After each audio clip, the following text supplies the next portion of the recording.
पोटावरची चरबी कमी करायची असेल, पोट वाढलं असेल तर ते कमी करण्यासाठी 2 एक्सरसाइज कशा करायचे ते बघूया.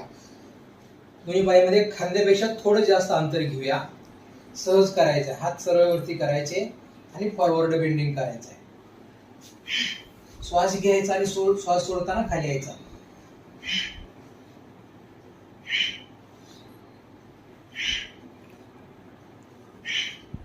20 रिपिटेशन करायचे याच्या. त्याच्यानंतर दुसरी एक्सरसाइज, सरळ हात वरती करायचे, वरचा हात खांद्याला लावायचा असा आणि हा सरळ खाली.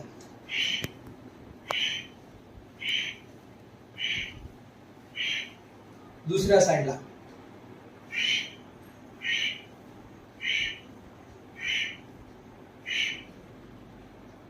सरळ. या बाजूला 20, या बाजूला 20 आणि पुढच्या बाजूला 20 करा.